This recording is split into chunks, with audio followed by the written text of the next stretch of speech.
morning. Welcome to Wayfinders. I'm Jeff Clark. I'm Heather Laux. And Randall Hogue. When we're here to talk about the body today. Where do you want to start? We're going to start with awareness, like we always Well, The physical body. Yes. the physical But body. we are also going to talk about the energy body and other bodies, but we're starting with the physical body. do. Right. And awareness, And which is the awareness. best place to start. Okay, so who are you? This is my first question, always. Who are you? As your body, who are you? Yeah, but who you were when you came in this morning is different than who you are right now. Yes, it is. Because when you came in, you said you were discombobulated. Well, that's actually, true. I said the word, but you were a little, and it was necessary to raise the vibration up a little bit. So what did we do? Which you can do. Yeah, exactly. So what did we do? Well, one of the things we did was with sound. I actually, when you talk about good vibrations or raising the vibration, you're talking about raising the sound vibration. So if you look at the 7 chakras, you're starting out with like the red and The base chakra, the groundedness. Yeah. You start out on the ground, right? yep, and a You come slower up. sound wave and a slower light wave, meaning the red is a slow. So the red is down here. It's your roots that go into the ground, right? Yep. That's how we're in the earth. We're in it. And then we get up here and we have what? What's the next one? The solar? Yeah, Solar plexus? Solar plexus, yeah. And as you go up each one, the sound vibration and the light vibration that's associated with it changes.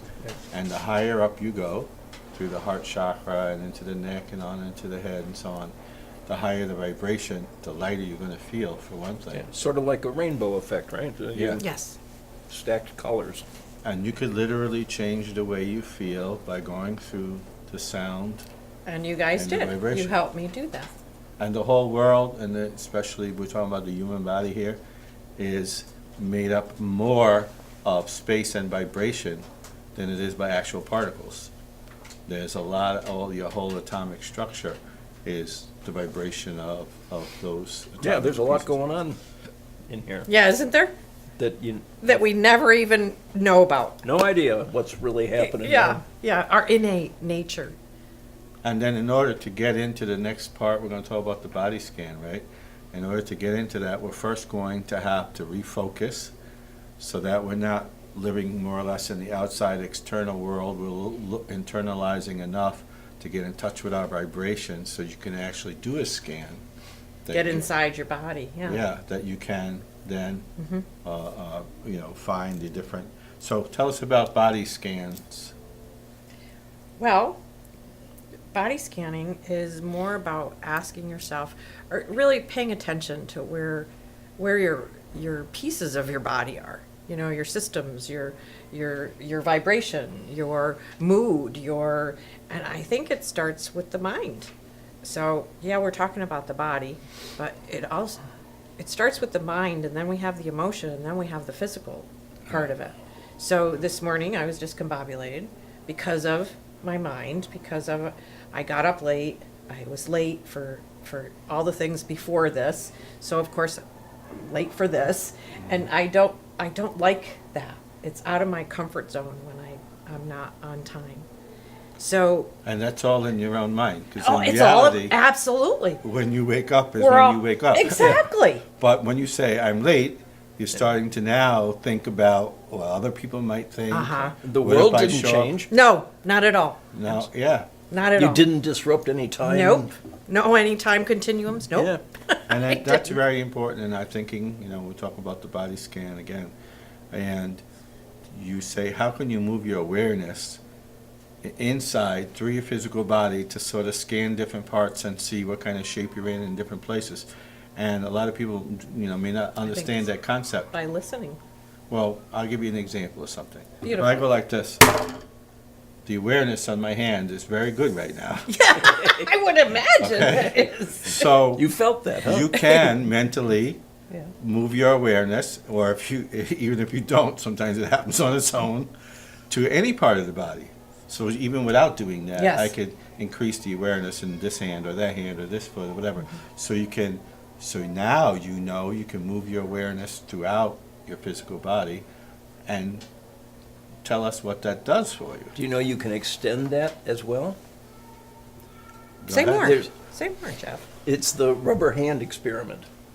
That's a new one on me. Go ahead.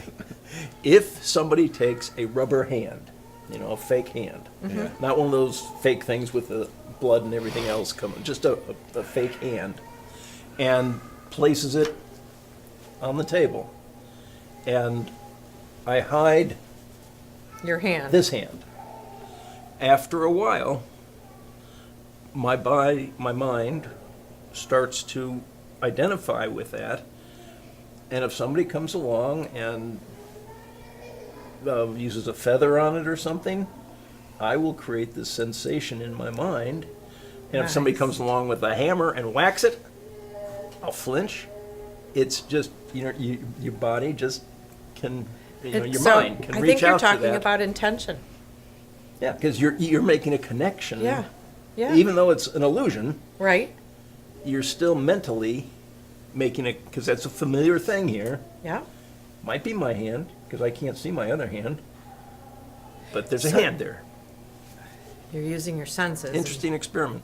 Very interesting. Yeah, and you could take, when you're doing this here, talking about the body scan, the first time I heard about it was John Kabat-Zinn wrote a book called Full Catastrophe Living, and he was talking about doing a body scan and that because he was running a medical center at the University of Massachusetts stress reduction clinic. And they were using body scan for stress reduction, making people aware of what's going on. And if you're feeling tension, where is that tension? Where is it coming from? And maybe what's causing it, and what have you. And when you do it systematically and you follow a process, making sure you move through from your feet to your shin to your knee to your thigh, and going throughout your body, you might find some places where the vibration doesn't seem right. And so you have, and everybody can do it. Yes. Anyone Anybody can do it. Yeah. Yes. And everyone should do it at some point. And then you might find out things about what's happening with you physically that you subconsciously, your conscious life, you're not aware of it, but subconsciously you know every detail of what's going on. Well, that That's- also happens in transcendental meditation. Yes. You can focus, if you are doing that and you have something that's uncomfortable or an injury or something, that's one of the things they tell you to do is to focus on that, as well as hypnosis. I remember years ago, I was in radio advertising, and one of my clients was a hypnotist, and I'd been up at the lake, and we'd been moving docks and everything. I screwed my back up so bad, I could barely walk. And I went back to work, and I went and saw this guy, and he said, "Oh, let me help you." And I'm thinking, man, I don't know if I trust you, or I don't know, Yeah. I'm Yeah. really suspect of this in that way. And he did, because it was just some sort of a muscle thing. And he got me to relax and focus, and I couldn't make the pain come back. So you did it. Yeah, Just with his guidance. You did it, though. yeah, I just had to, And you didn't believe it. I didn't. You didn't believe it could be true. Yeah, and I could not make the pain come back. I like that. Yeah. It's like a person, you're walking down the street and someone comes up behind you and you get scared or startled or whatever. You have all these physical reactions. Mhm. Your stomach tightens up and your breath starts going funny. Fight or your heart flight. starts beating faster. And it's all in your head. Actually, that person doesn't even have to touch you Yeah. for to have. Sometimes I think you're feeling energies, though. I do. Yeah, I think sometimes. And I think that part of us is a real good warning system. It's like a warning system, like when you're driving down the road and your eyes see a car coming at you, and you're going to swerve, right? You're not going to go right at it.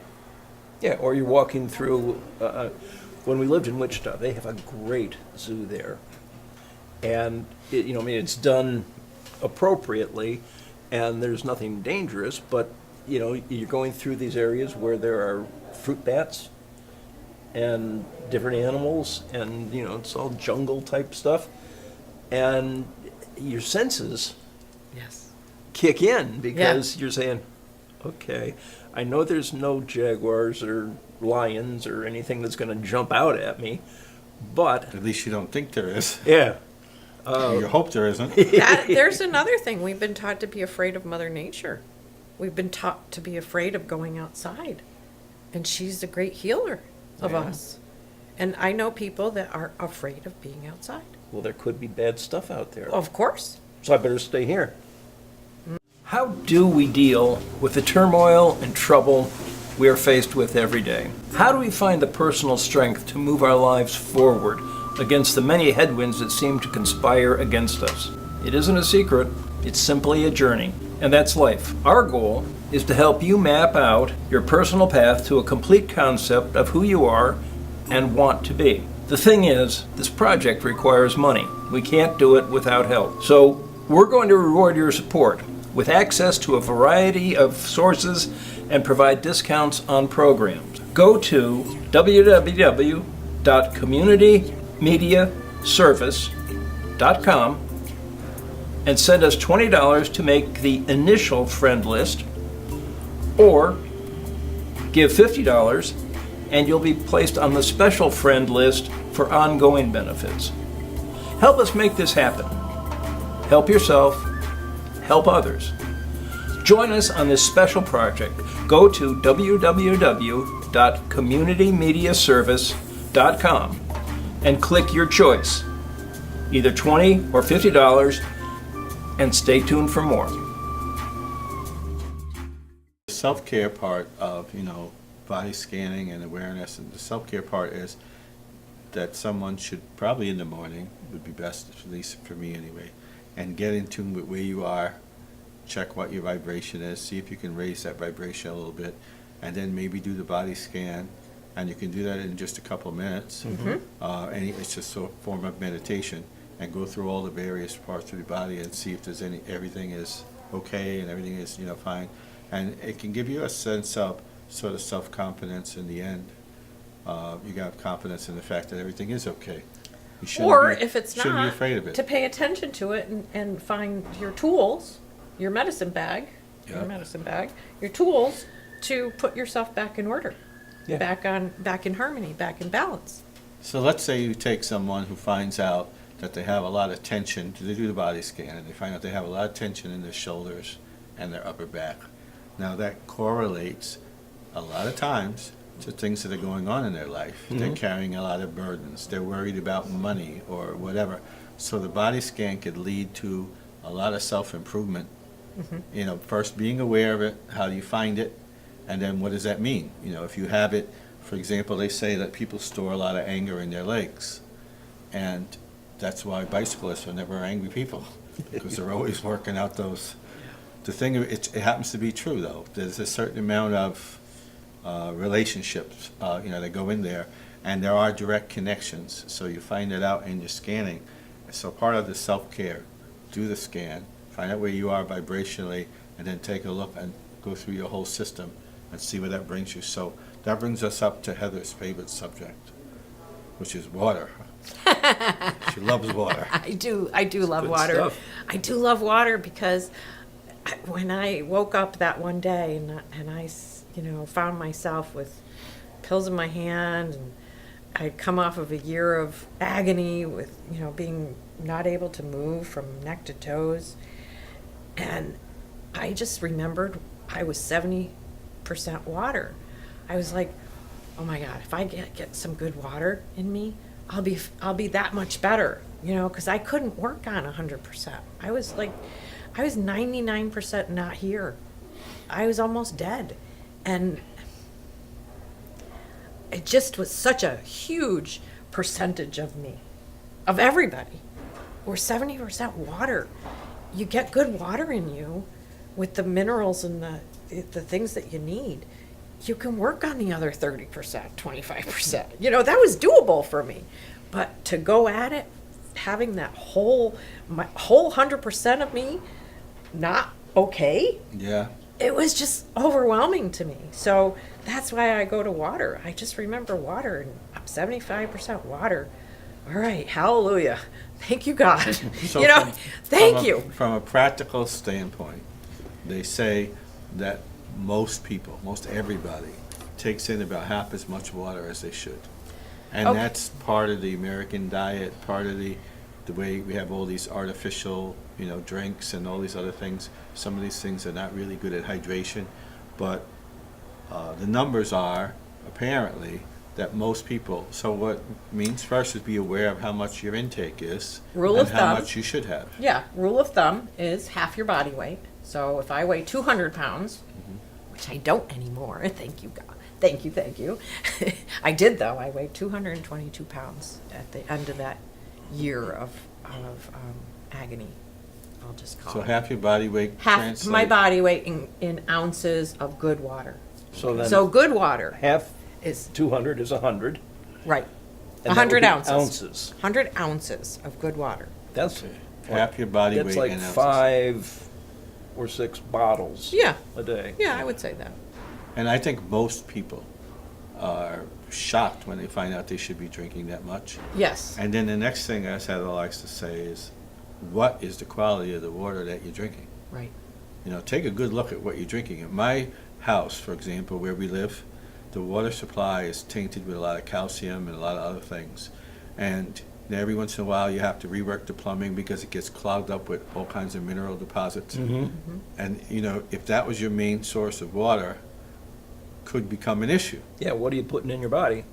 Sulfur or who knows what, and you could check. So check the supply. I think the easy way for people is to get good, clean, natural spring water. Natural spring water, if it has those 3 words on it, on the bottles of water, like I think Poland Springs has natural spring water. Yeah. If it has those 3 words on it, they can't mess with it. That's right. So we could have we could have a wayfinders water.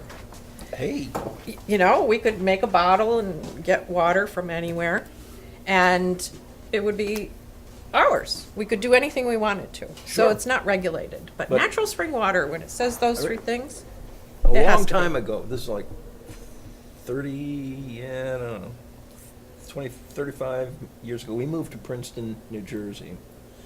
And a friend of ours who's a doctor at Princeton said, start buying bottled water. He said, wow, way back then. yeah. And, because New Jersey is sort of known for dumping stuff in the water system. Yeah, it you is. know. It is. And that was his one thing. He said, you're going to love it, Yeah. but buy bottled water. It's I- essential. Like they have the quality of the water that you're getting, and you're getting. So they sell a lot of what they call purified water. A lot of times that's just tap water. And it's dead. Sometimes it's dead water. Yeah. Reverse osmosis is dead water. I also want to mention about overhydration. Yeah. This weekend, I was talking to a family member that had an issue of overhydration. They went to the hospital and they almost died Really? with overhydration.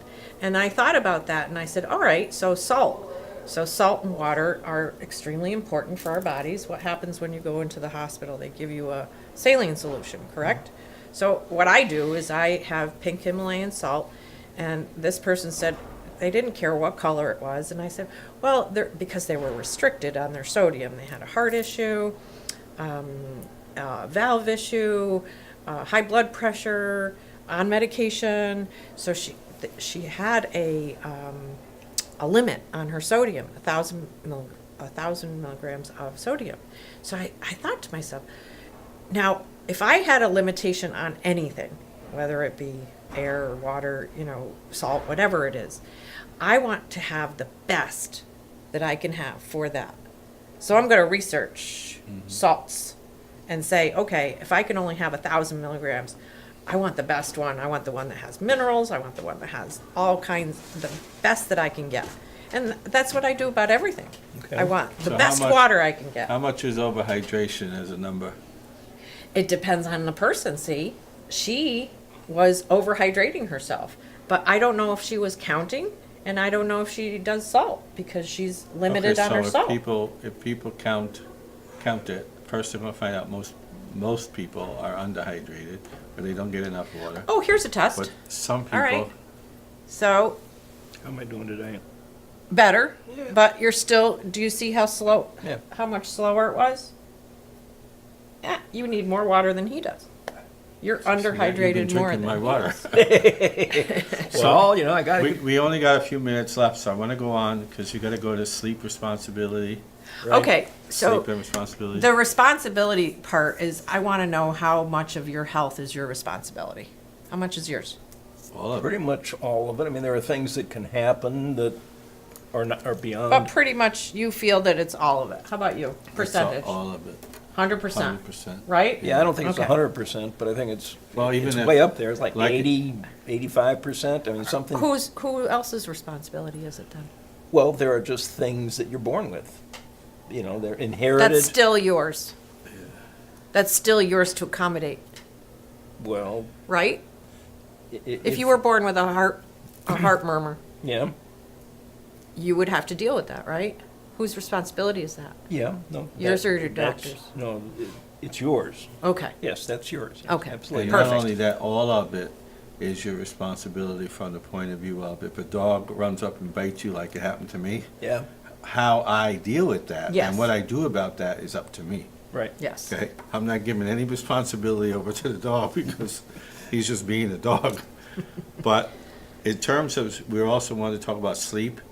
And in terms of sleep, I just found out, for example, that, because I got one of those things that tell you how long you're sleeping and what have you. Really? And, yeah, and what it does, what it did tell me was that I was getting an hour longer sleep than I really should be getting. How does it know?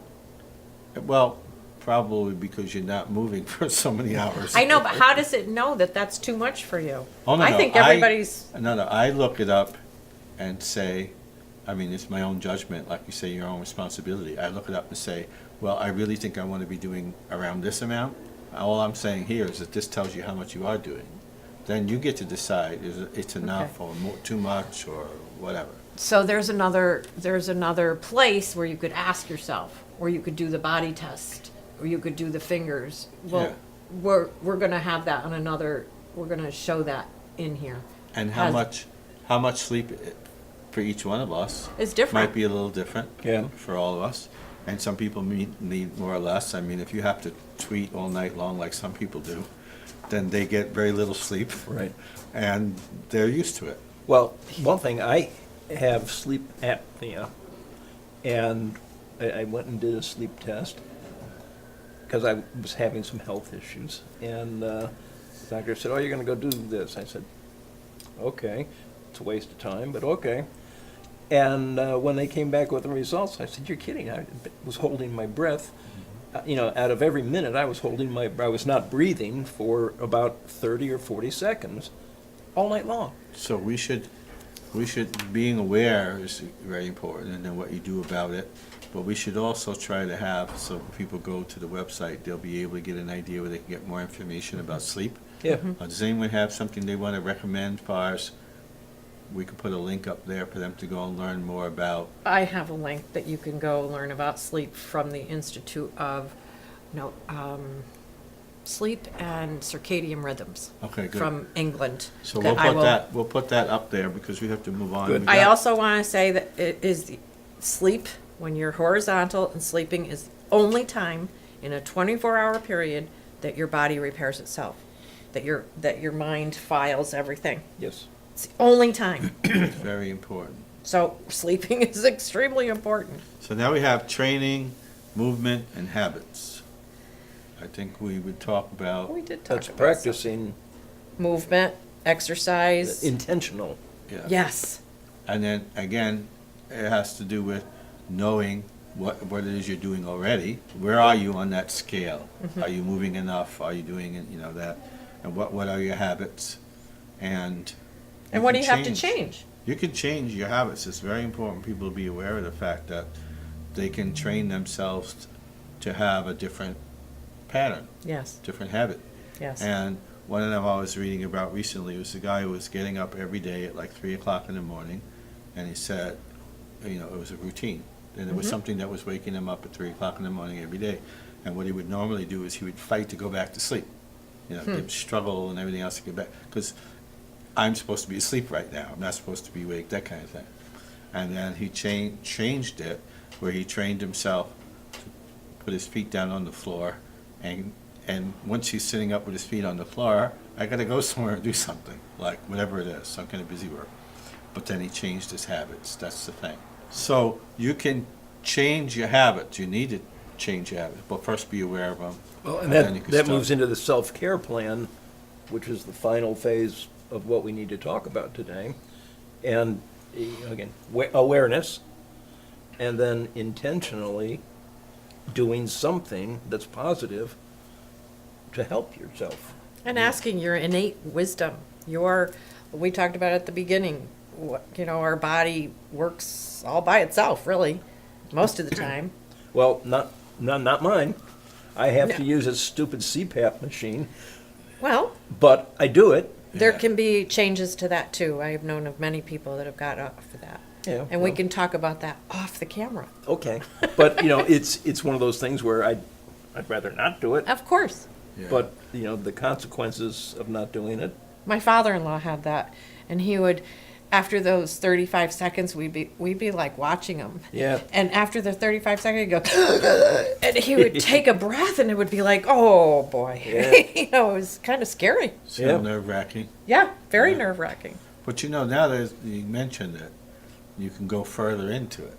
Well, is there a reason for that? Why is that happening? Yes. Is there something going on in your sleep pattern, in your dream, or whatever it may be, that's triggering that kind of response? Because everything that's going on has some kind of response that triggers it. Right. Everything. Everything. Well, and having that triggers a lot of other things, Sure. because it creates because you're not getting proper sleep. So again, we come back to the awareness, Yes. and then the responsibility, the ability to respond to what you're aware of now. And becoming aware of like the sleep apnea thing, and then you can say, okay, so what is it that leads up to that? Is there anything that can be done involving like Heather was mentioning, What are involving tools? the cause rather than just dealing with the symptom? Yeah. And I think it's very important that people get back to that awareness thing. The body scan that we started out with today could be one way of doing it. Finding out that you were doing that Right. was a step towards Yeah, what's I had no next. idea. And we need to do that. Okay, so next